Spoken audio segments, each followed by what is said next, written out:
देखा जाए तो रामायण के बाद लोगों को रामायण की कहानी में उतना दिलचस्प नहीं आता। जी हाँ, आपको बता दें कि रामायण में कई ऐसे तथ्य हैं, कई ऐसे महत्व है जो कि रावण वध के बाद हुए।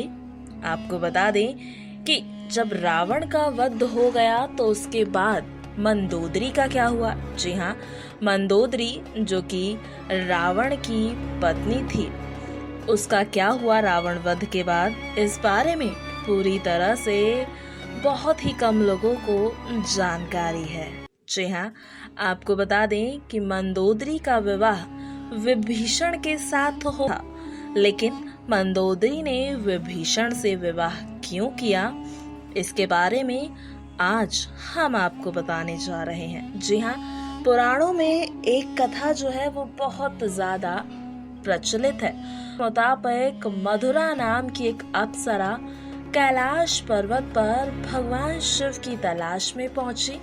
तलाशते हुए जब भगवान शिव के पास पहुंची तो उसने वहां पार्वती को ना देखकर शिव को रिझाने का प्रयास शुरू कर दिया।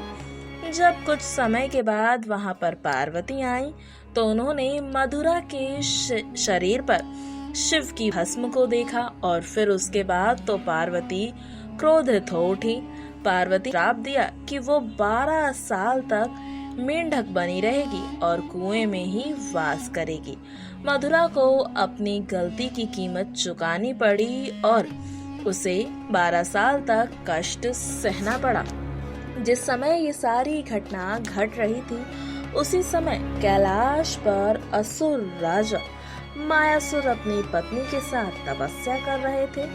दोनों एक बेटे की कामना के लिए तपस्या कर रहे थे। 12 वर्षों तक दोनों तप करते रहे। इधर मधुरा के श्राप का जब अंत हुआ तो वो कुएं में ही रोने लगी। सौभाग्य से असुरराज और उनकी पत्नी दोनों ही कुएं की नजदीक ही तपस्या में लीन थे। जब उन्होंने रोने की आवाज सुनी तो वो कुएं जा पहुंचे और मधुरा ने उन्हें अपनी पूरी कहानी सुनाई। असुरराज ने तपस्या छोड़कर मधुरा को ही अपनी बेटी मान लिया और मधुरा का नाम बदलकर मंदोदरी रख दिया।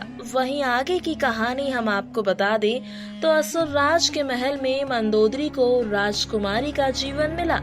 वो अपनी नई जिंदगी में बेहद खुश थी, लेकिन इसी बीच उसकी जिंदगी में रावण आए।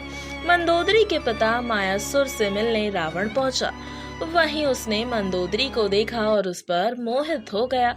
उसने मायासुर से मंदोदरी का हाथ मांगा। मायासुर ने ये प्रस्ताव ठुकरा दिया तो क्रोधित रावण मंदोदरी का अपहरण कर लाया। दोनों राज्यों के बीच युद्ध की स्थिति बन गई, लेकिन मंदोदरी जानती थी कि रावण उसके पिता से बहुत ही ज्यादा शक्तिशाली शासक है। इसीलिए मंदोदरी ने रावण के साथ रह स्वीकार किया। वहीं मंदोदरी ने हमेशा इस बात का विरोध किया कि वो सीता का अपहरण क्यों लेकर आई है।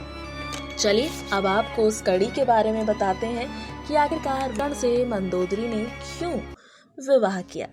रावण के निधन के बाद भगवान राम ने मंदोदरी को विभीषण से शादी करने का प्रस्ताव दिया। उन्होंने समझाया कि विभीषण के साथ मंदोदरी की जिंदगी बेहतर रहेगी, लेकिन मंदोदरी ने इस प्रस्ताव को अस्वीकार कर दिया।